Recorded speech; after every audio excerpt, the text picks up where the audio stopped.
Hello and welcome to Season 4 of the SoundStage Audiophile Podcast. For the past few years, host Jorden Guth has been learning about the who, the what, and the when of hi-fi from the pioneers who made our hobby what it is today, as well as the modern innovators who are constantly striving to push performance to new levels. That's not going to change, but this year he'll also be learning about the other two W's, where your favorite gear is made these days, and why.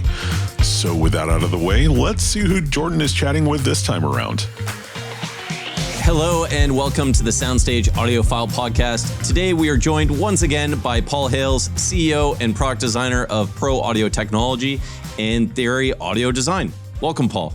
Hey, Jorden. Thanks for having me again. Yeah, thanks for coming back. And to kind of set the stage, we gave you a little bit of a heads up on kind of this season, but for anyone that might not have heard what we're doing this season of the SoundStage podcast, we're focusing on where the audio equipment that everyone loves gets made and why it's made there.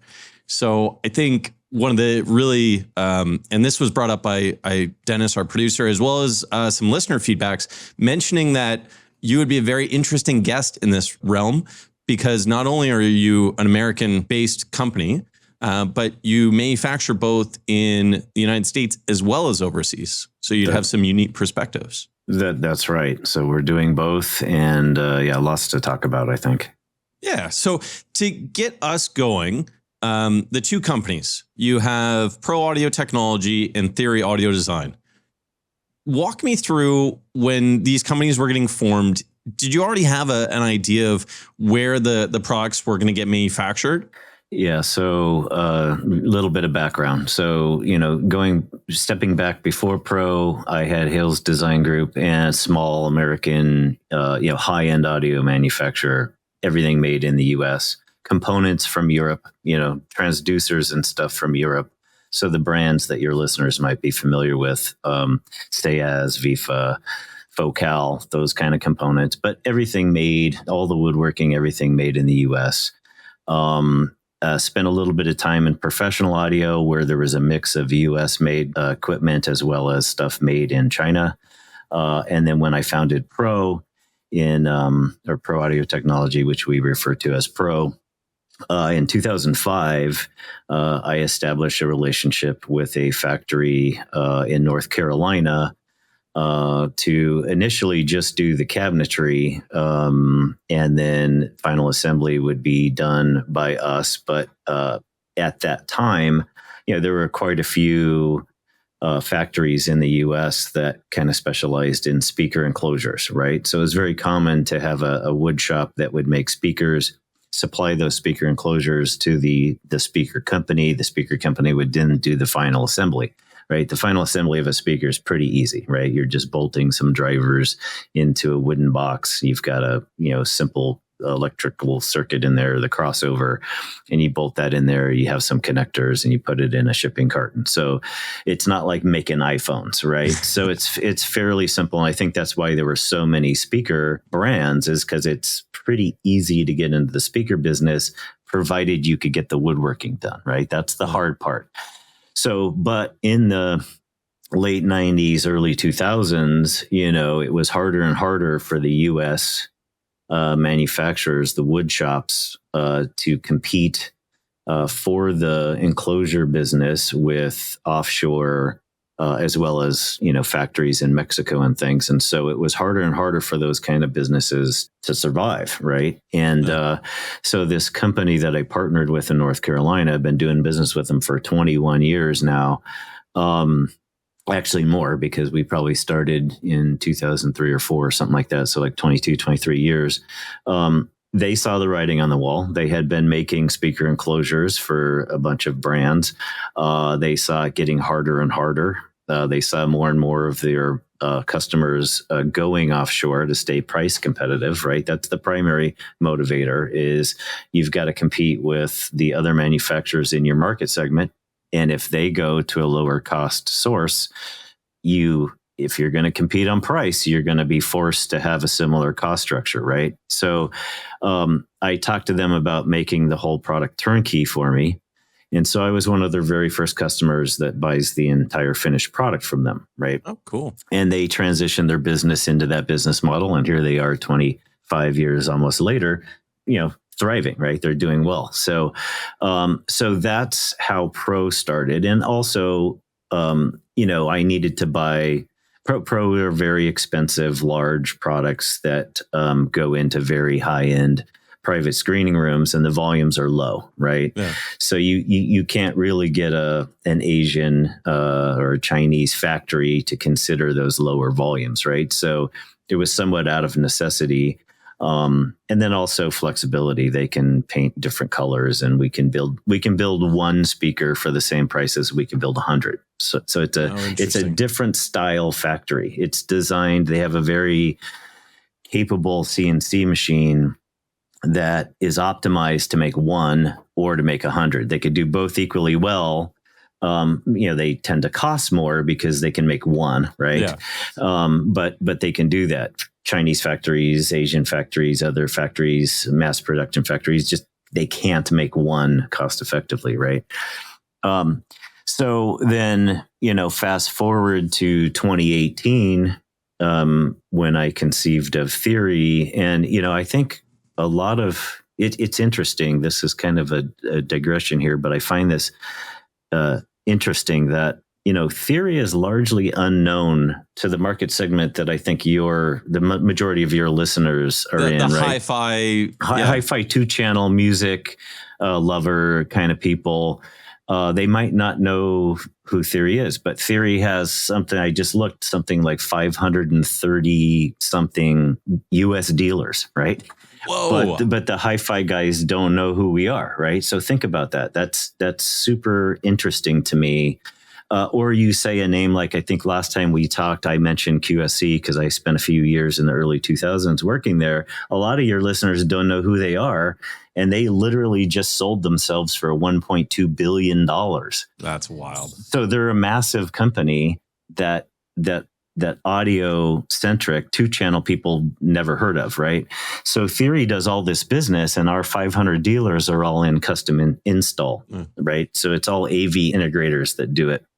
We're going to move slowly into the more consumer 2-channel segment here shortly, but I think it's interesting that the segments can be so. They're both audio and they're both consumer. They're selling to consumers. The integrators are selling to the end users as well. But there's not much cross-pollination there, right? So I just digressed a little bit. But so when I started Theory, there was just no way to launch a brand for the kind of products we intended to make, which is small to medium size, large now, but initially small to medium size speakers for both residential and commercial applications, right? So think of restaurants, bars, retail stores, houses of worship, resorts, theme parks, things like that, commercial spaces. There would be no way to penetrate that market segment, get any market share at all, without making that product in a low-cost country and specifically China, because literally all the other products in that market segment from all the competitors are made there at that cost structure, right? They have price advantage right off the bat. Exactly. So there's a lot more. There's pros and cons to both regions. The U.S. has its strengths and weaknesses, and offshore has its strengths and weaknesses, and they're different. But the major thing that made it impossible not to build them in China was that all of the competition is building it in China, right? So we're a premium brand, so we're a little bit more expensive, but to even envision building the Theory product here would be a non-starter. And if you could even do it, I'm not convinced right now that you could even do it here. That's okay. So that just nails it right off the bat. So based on the path of your company and what you envision that company to be, essentially set your manufacturing process up to get going. There was no hesitation there.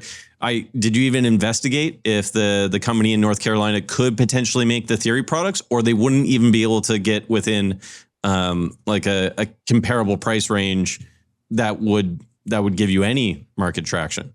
Yeah, that's a great question. And actually we did. That company did build the very, very first prototypes when I just initially kind of had the concept. I brought some product concepts to CEDIA in 2018 that were built in North Carolina out of wood. They're all made out of aluminum now, but they made these really curved sort of fancy surfacing on these wood products to just so I could put the concept in front of the audience at CEDIA and say, hey, you guys interested in this? So I was just kind of testing the market, right? And at that time I said, okay, you guys quote like the subwoofers mostly, because the aluminum products wasn't something that would have been in their wheelhouse. But I had them quote the subwoofers, which had plywood and MDF enclosures like most consumer speakers, and they quoted it. And very roughly for your audience to give you some perspective, it was about twice as expensive. Yeah. And that's even sometimes low. Sometimes the U.S. is more than twice as expensive than let's just simplify and say China, right?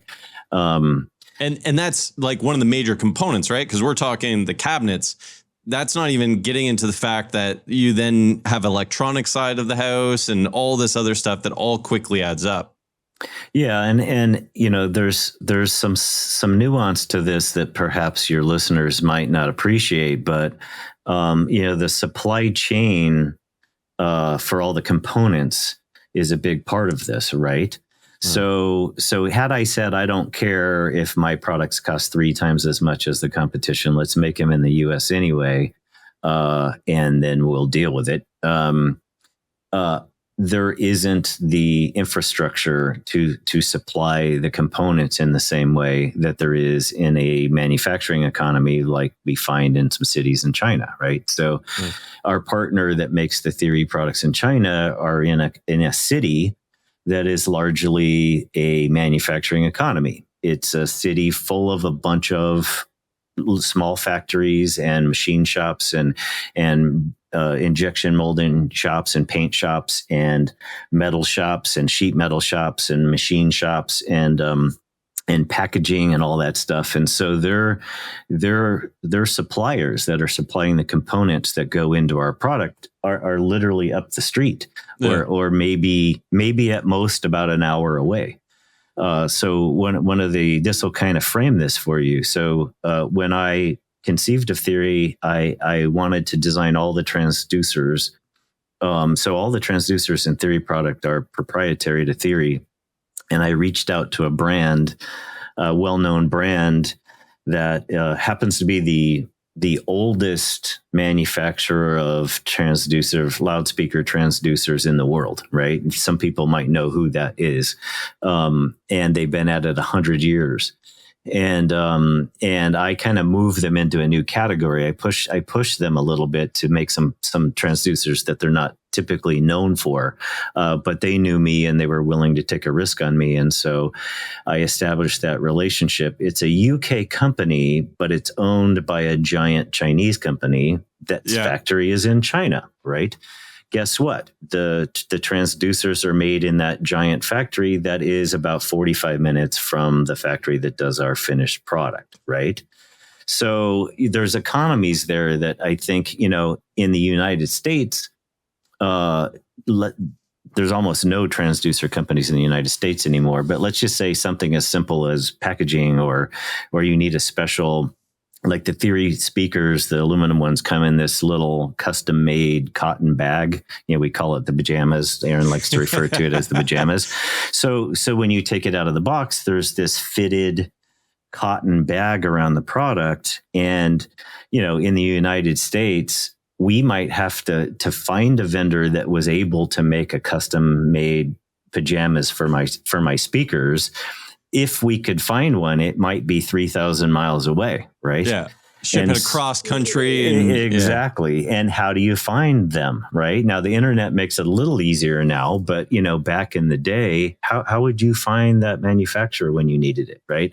So there's a bunch of stuff about the ecosystems in let's just say the Asian countries, the lower cost manufacturing countries, that just make it very, very difficult to do the same things here in this country because one of the things I think that might be glossed over in the propaganda that we see on the news and stuff is that, there's this concept. We've been told by our current administration that trade deficits are bad and that it's cheating, right? Yeah. And the other countries, we buy more stuff from them than they buy from us. They're cheating us, and that hurts us. That's not how it works. That's not true, right? So one of the best examples I heard when I was watching a news broadcast, and I forget whether the guy was a political pundit or a economist or something, but he said, "Look, I run a trade deficit with my dentist, right? so I buy dentistry from him, right? Yeah, and he doesn't buy anything from me, right?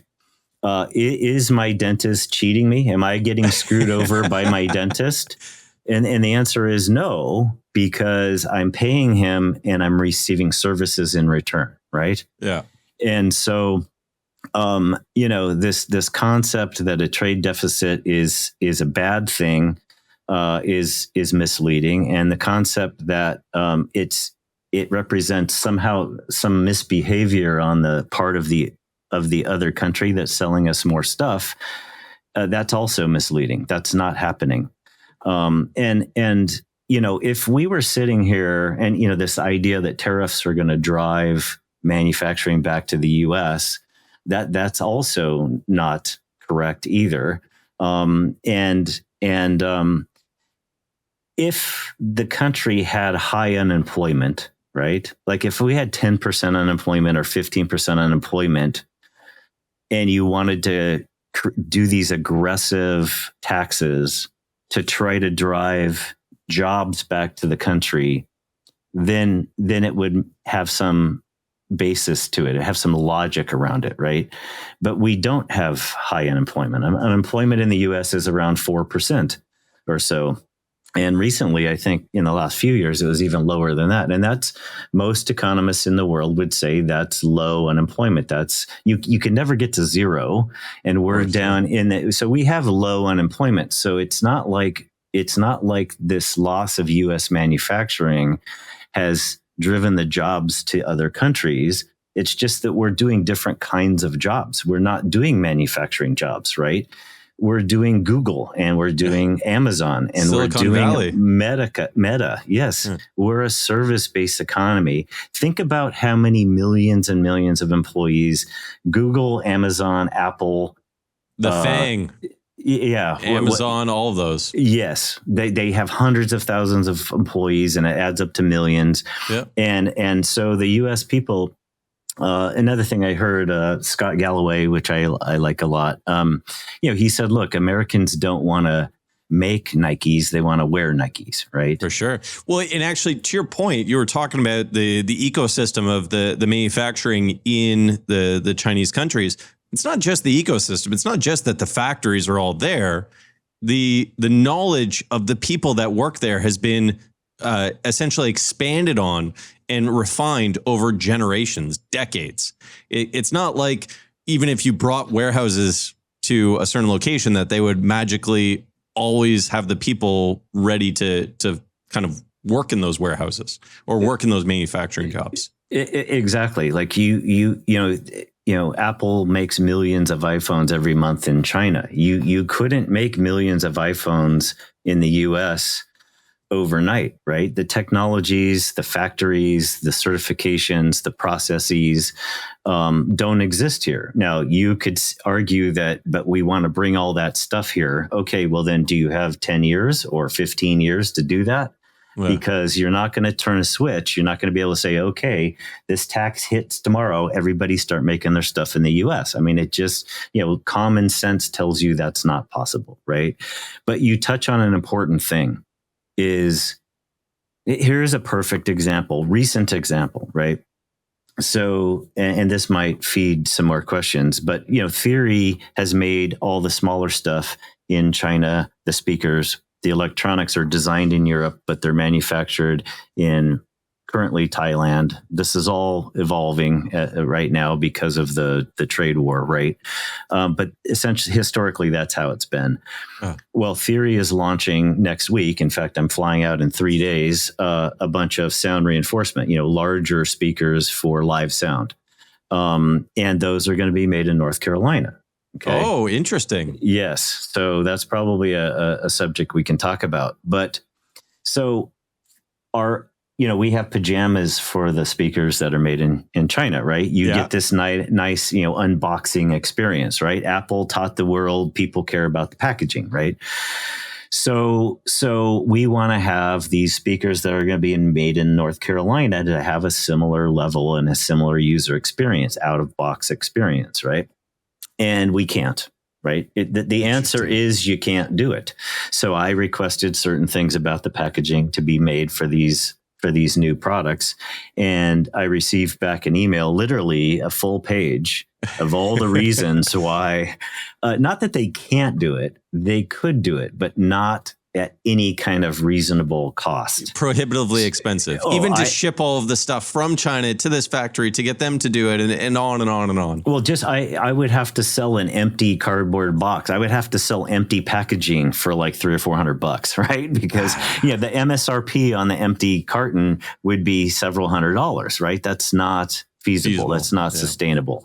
So there's a perfect example of I can get high quality packaging in China easily and cost effectively, and I try to get it here and I can't, right?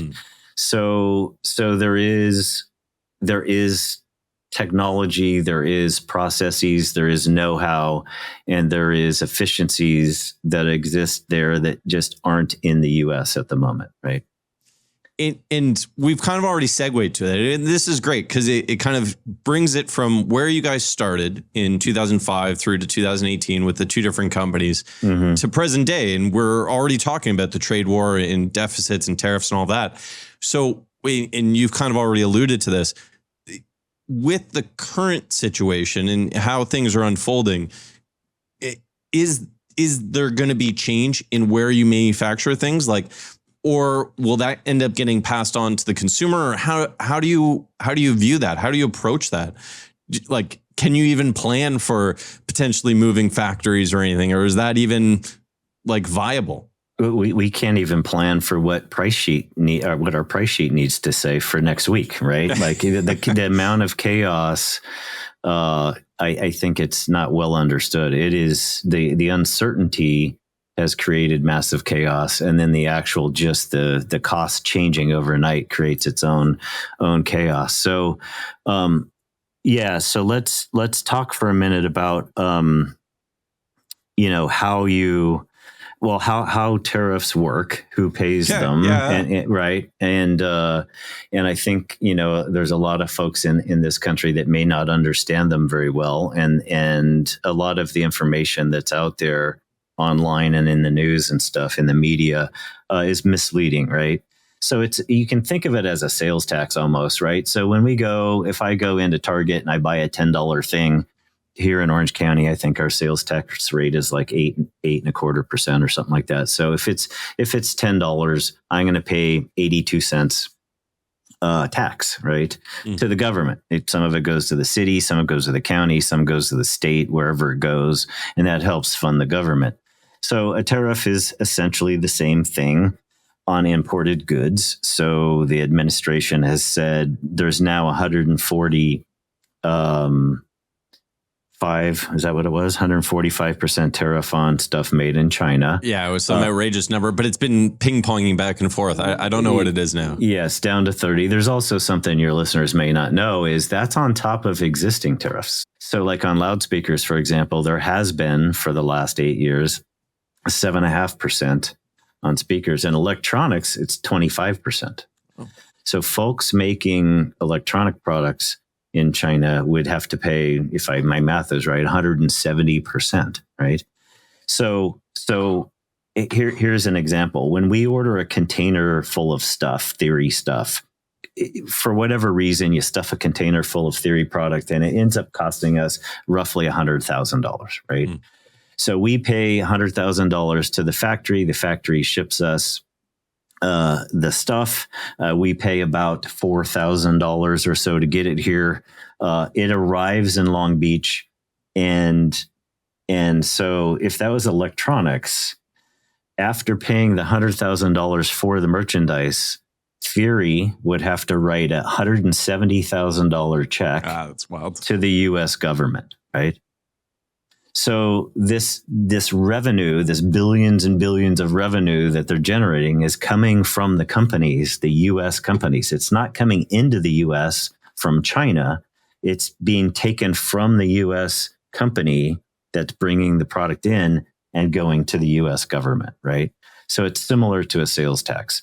We pay all this money straight to the government for the privilege of bringing that stuff into the country, right? So, what happened is when you have a tax that's that high, then trade essentially halted, right? Because nobody is going to pay that kind of money. So what does Theory do? If Theory has to, right now it's 30%, right? So now when we bring in a container, $100,000 worth of merchandise, we have to pay $30,000 check to the US government, right? So our cost on those products just went up $30,000.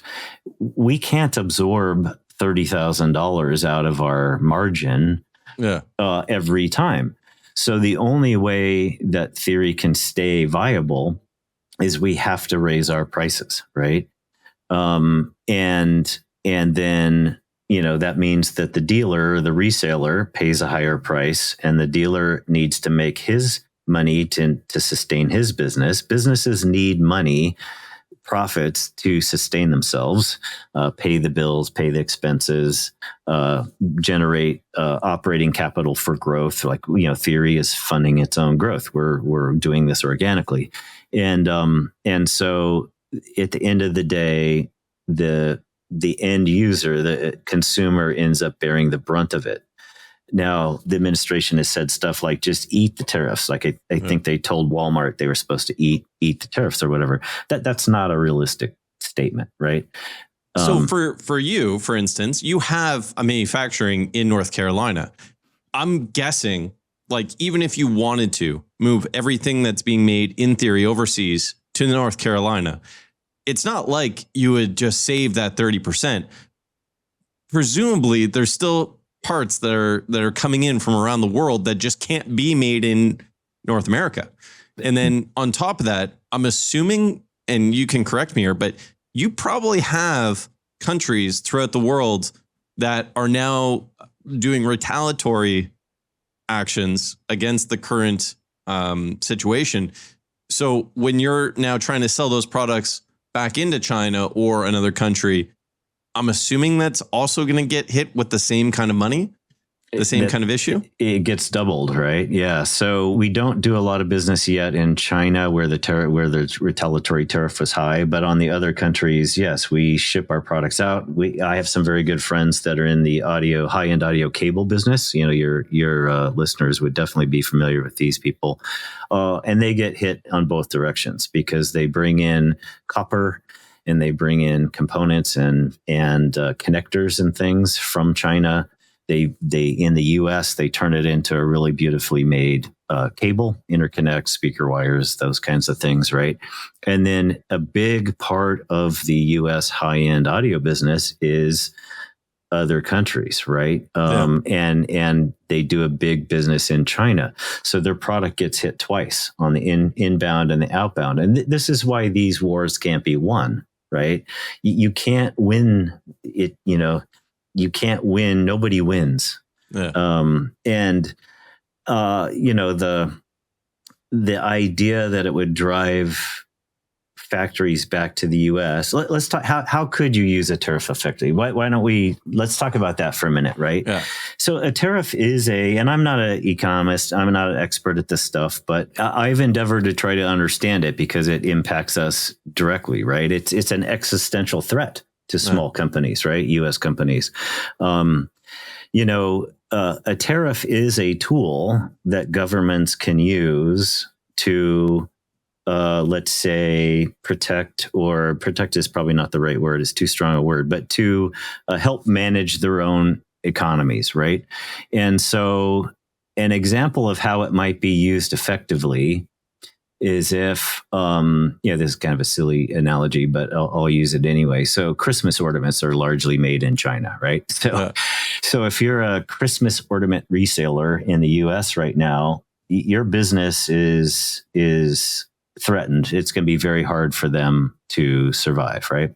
So if the idea is you want to drive, Christmas ornament factories back into the US, which is one of the stipulations is why we're doing this. Let me use semiconductors. It'll be a better example. Let's say you've determined that unemployment is higher than you want, and you want to create some semiconductor jobs in the US, right? So you say, okay, all the semiconductors coming from Taiwan or whatever, they're now going to have 100% tariff to drive the cost up so that it's more beneficial to make them locally. How do you accomplish that, right? And you can't say the tariff goes into effect tomorrow because we don't have the manufacturing infrastructure to make the chips here yet, right? Yeah. So how long does it take to build factories to make those chips? So you reach out to Intel and to Texas Instruments and to Apple and to whoever in the US that's cares about that kind of stuff. And they're going to come back to you and say, it's going to take us X number of years, 5 years to build the factories needed and the supply chains needed and all the stuff to successfully make them.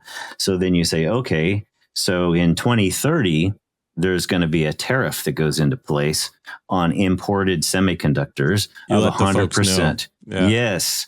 And you give them time to put in place the necessary infrastructure to bring the manufacturing to the US. So I wasn't able today to get the packaging quality that I want for the theory products, but if you gave me 5 years, I could probably pull it off, right?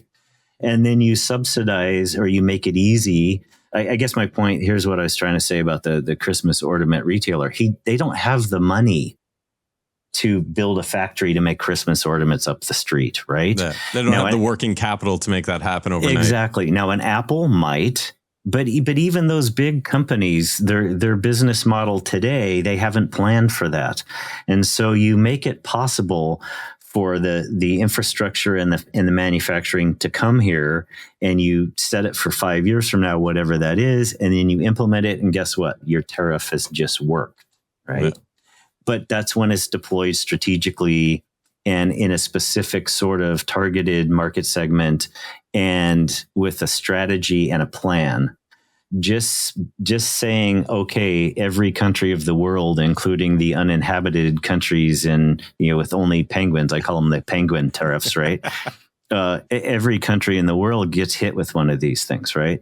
So this touches on another aspect of this tariff thing that is frustrating for us, is that, the idea that, the dentist analogy, I have a trade deficit with my dentist. Therefore, then the dentist must be taking advantage of me somehow, right? That they're cheating me, right? So by definition, that means when the U.S. is running a trade surplus with certain countries, like we are selling more to them than we're buying from them, then by definition, by the administration's definition, then we're cheating them, right? We're taking advantage of them, right? So we sell a lot more to Australia than we buy from Australia, right? Yeah. And I mean, have you ever got a product and it said made in Australia? They don't make a lot of only a stuff. Pair of shoes. Yeah. Bloodstones? Yeah, bloodstones. Okay. So, that's just not their economy, right? Yeah. They don't manufacture a lot of stuff. So by definition, by our own administration's definition, the U.S. is screwing over Australia, right? But we slapped them with new tariffs anyway, right? Yeah. So my point here is there's no strategy, or there's no strategic thinking or even logic behind the way it's been implemented.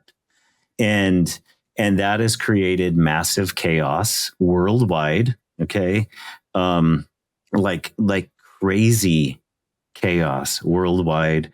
And it's hitting the US manufacturers particularly hard, but it's hitting every manufacturer in the world over, right? And I think maybe that's not well understood. If you want to talk about that, we can go into a lot of the things that are what comprises the chaos I'm talking about. Well, and I think so.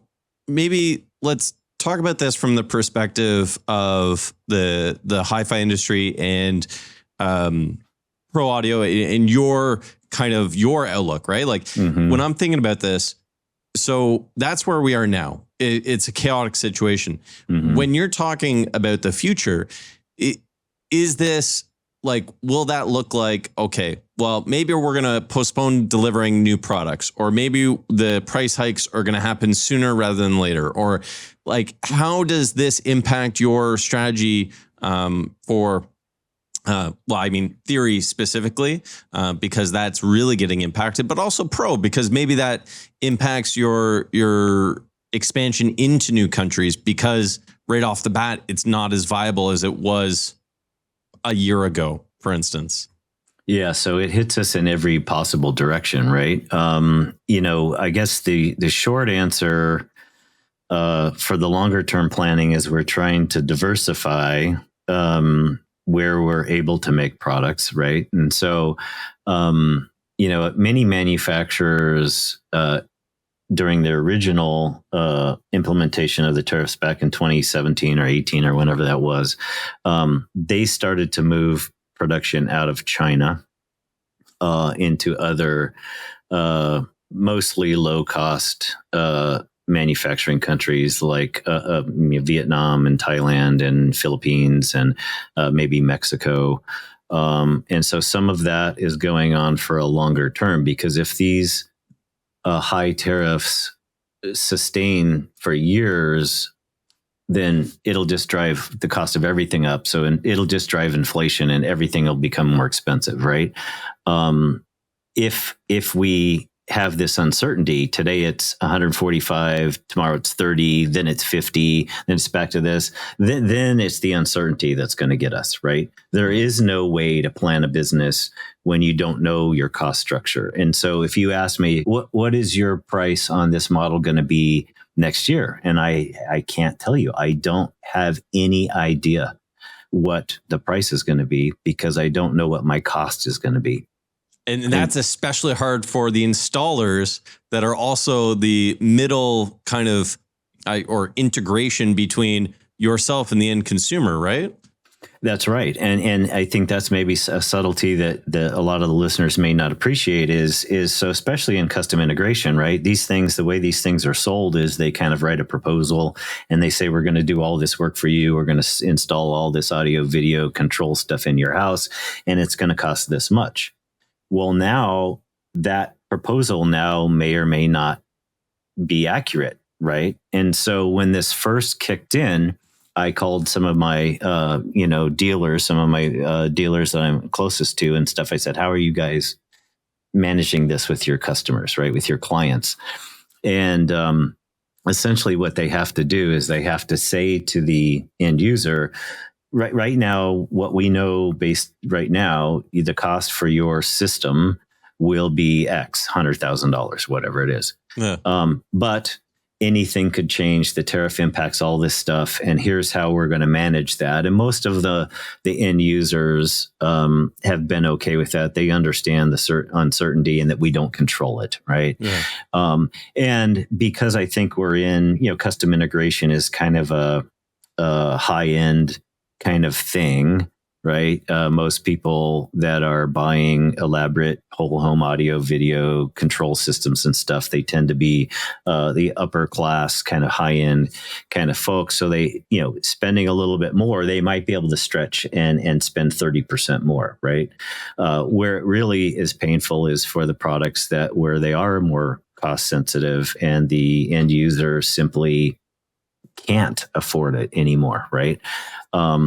So the chaos isn't just on the manufacturing end; it's on the reselling end too. Like the resellers don't know what to charge, and then when they do quote a price, they don't know if they're going to be able to honor it. Yeah, or go underwater just trying to honor it. Exactly. And look, we're all eating a lot of cost right now because that happens is, because I'm a psycho or whatever, I kind of go deep into things. And I decided recently that I wanted to get into specialty coffee. And so I'm going down the rabbit hole that is specialty coffee, right? And, I'm into wine and all the subtleties and stuff and nuance about that. And there's all the similarities in coffee, right? And there's all this different processes and equipment and all the stuff. And I ordered a bunch of stuff, and then I realized most of this stuff is probably made in China, right? Yeah. Right. And I ordered all this stuff, and I crickets, right? I got an order acknowledgement and then just crickets. And this is the world of Amazon, where I order something and it comes to my doorstep 3 hours later. It's wild. And so instant gratification, right? I'm like, wait a minute, why am I not getting shipping confirmations and tracking numbers and stuff? And I was a little concerned that they're going to try to raise the prices on me. And some of this stuff has started to trickle in. And sure enough, a couple things went up in price. And certainly the availability was impacted by the chaos we're talking about, right? Yeah, Nobody really knows how to manage their businesses right now, unfortunately. All of that kind of being said, there is probably some cool silver linings. And I know, speaking to Aaron, that you've been deep in the engineering mode lately. Is there any products that are right on the cusp, or something that you kind of want to give a little hint to or allude to from the Pro or Theory range? Yeah, well, so as I mentioned, Theory, and this is kind of tied to Pro. So what happened is we launched Theory with the intention of being sort of small and medium format products for commercial and residential installs. We, as you visited the showroom. We have this kind of fancy showroom in Southern California, and we brought in professionals from that side of the business, and consultants and integrators and resellers, end users. And while they were here, we're like, do you want to hear Pro? And they said, yeah, we'd love to hear Pro. And so we demonstrated Pro, which is larger format, almost sound reinforcement, kind of concert level stuff. And they said, wow, we want that too, right? And so we went, there's a perceived market there that we didn't maybe anticipate originally that we are now pursuing, right? So Theory is about to launch a bunch of new models, both loudspeaker controllers. When we say loudspeaker controller, we mean a multi-channel amp, very high power multi-channel amplifier with a bunch of DSP inside. So kind of like a digital signal processor built into a multi-channel amplifier. So we're launching a bunch of speakers and loudspeaker controllers with this larger format application in mind. So you can think of probably not the Taylor Swift concert tour, but Broadway theaters, performing arts centers, House of Blues, live venues that are sort of small to medium size. And it's great fun. And, this happens to be, we're starting in the North Carolina factory for those. Very cool. We didn't touch on, sort of what is good about U.S. manufacturing and what U.S. manufacturing can do. I think I mentioned you can build one thing, right? Yeah. Like there's no factory in China that would agree to make one. Yeah, right? The minimum orders are in the thousands, not in the MOQs, or tens even. Yeah, the MOQs are typically several hundred to 1,000, right? Yeah. So we can build one. So we can also paint that one pink if you want it, right? If you want two of them pink and one blue, we can do it, right? So that can be, that kind of thing can be done here, right? Customization. We can also make any of the models weatherproof. So we can be more nimble, low volume, very high cost, right? So the price you pay for the versatility or whatever, you pay for in price. China, on the other hand, I can get my pajamas easily, right? I say I want pajamas for this speaker, and a week later I have a sample pajamas on my desk, and I'm like, wow, these are nice pajamas, right? That is awesome. So that's kind of the pros and cons. If you roughly talked on or mentioned it a little bit, but if you ever got into consumer 2-channel, more traditional hi-fi stuff, you have a base in that. with your past experience. And I mean, your speakers are hitting not only the SPLs and that, but they have the quality.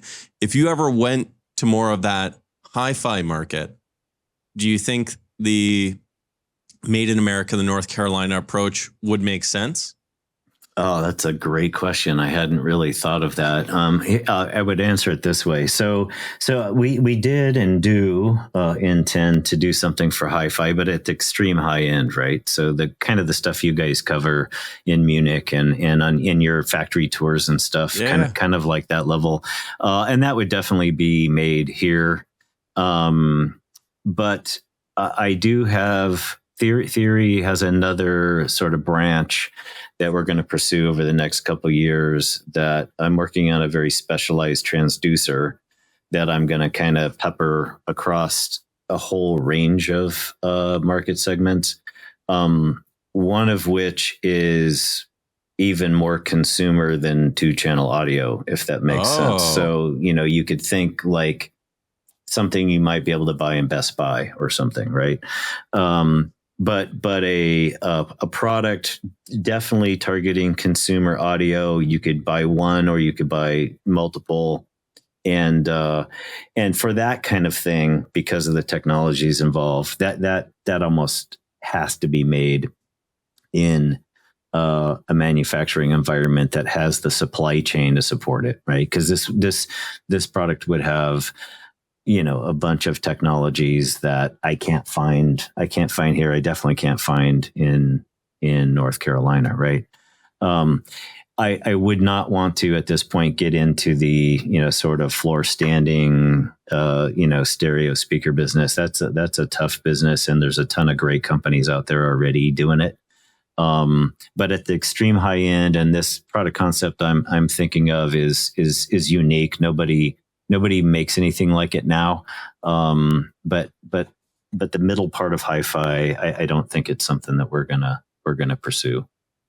Love it. It's always a pleasure talking to you. And I don't know if you knew this question was coming up again, but I'm going to throw it to you. Last time I asked you what kind of music you were listening to, or could be the soundtrack of your life, or Stuck on a Desert Island, all those different kind of tropes. What are you listening to these days? Yeah. So last time you said no Tool, and I didn't say no Tool. I just knew that Tool was going to be in there. Yeah. So actually, what I've been spending time listening to when we did the ISE show in Barcelona this year, and actually Erin, who you were talking to earlier, she and I got together to create a playlist that we could listen to while we're setting up. Yeah. And so I said, name it ones we really like. Because I had that phrase from when I was in college, and I spelled it out for her. I said, one ONE''S. And so she got offended because she thought I was thinking she was stupid. And so she intentionally wrote WONS. I really like. So we have this title playlist. That's awesome. That is WONS. I really like. And we just would take turns putting in songs we love in there. Yeah. And it's like everything from late 60s, Moody Blues and Free and the kind of the late 60s, early rock pop stuff through, late 90s, female singer-songwriters, Natalie Merchant, Tori Amos, through. I snuck in a little Deftones and a little metal in there. Nice. But it's a mix. And there's a Tool song in there, I'm sure. Actually, right now there isn't yet, I don't think, because I was trying to be nice to my team, right? We keep adding on to it. So it's just like our favorite songs over all the decades. And so that's been the playlist I've been choosing. I love it. And just before we sign off, we got a listener question from the last one. And this listener, Matthew M., actually suggested you to come back in this season. We've been going back and forth for this exact reason. You have part of the U.S. manufacturing in the China, and he said that would be an interesting conversation. The question is more around your speakers all use their controllers. Is there is there any speakers that you made that didn't use your controllers or that don't use your controllers? Currently, no. Back in the Hales days, of course, they were hi-fi speakers that were passive that you connected to the amplifier of your choice. But when I spent 4 years at QSC working on professional products, I discovered DSP.